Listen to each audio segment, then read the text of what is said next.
Hari ni Pak Su nak kongsi sikit ciri-ciri personality jenis A. Anda ada tak ciri-ciri ni? Yang pertama, personality jenis A ni dia sangat mengejar masa, ya. Dia nak cepat. Ya. Dia tak suka bertangguh-tangguh, berlengah-lengah, ya. Jadi kalau dapat satu kerja tu dia nak cepat siapkan, ya. Jadi dia mengejar masa. Yang kedua, dia berdaya saing ataupun kompetitif, ya, dan bercita-cita tinggi, ya. Selalunya orang personality A ni dia meletakkan standard atau target yang tinggi untuk diri dia, ya. Dia nak jadi seorang yang terbaik, nak jadi produktif, ya.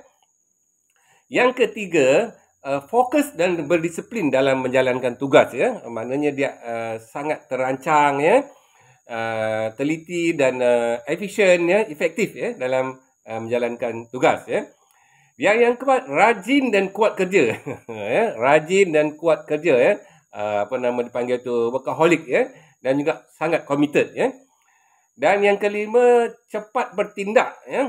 Dia tak nak lengah-lengahkan. Kalau ada sesuatu masalah dia nak cepat selesaikan, ya. Ataupun kita boleh kata proaktif, ya. Dan yang keenam, dia suka mengawal. Suka kontrol, ya, orang bawahan dia, ya. Dia nak orang buat kerja ikut cara dia, ya. Itu dia. Dan dari aspek kelemahan pula, ada juga kelemahan, ya. Yang pertama, dia cepat stres, ya. Bila berhadapan dengan tekanan, ya, dan susah nak terima kegagalan, ya. Itu yang pertama. Yang kedua, kurang sabar dan mudah marah, ya. Bila orang lain buat kerja lambat ke, ya. Tak ikut standard ke, ya. Itu dia. Yang ketiga, sukar untuk mencari masa untuk berehat, ya. Yang keempat, ada kalanya dilihat sebagai keras dan tegas, ya, secara melampau, ya. Dan kadang-kadang komunikasinya terlalu direct, ya. Tidak berlapik-lapik, ya. Dan yang kelima, susah nak delegate tugas pada orang lain, ya. Susah nak bagikan kerja tu pada orang lain kerana bimbang orang tu tak boleh buat macam yang dia buat, ya. Jadi itu di antara ciri-ciri positif dan negatif personality jenis A.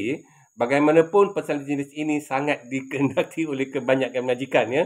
Kerana mereka ni adalah seorang leader, pemimpin, mereka juga manager dan mereka juga motivator, ya. Mereka ni selalu produktif, ya, dan sangat digemari oleh kebanyakan majikan, ya. Adakah anda personality jenis A? Jumpa lagi.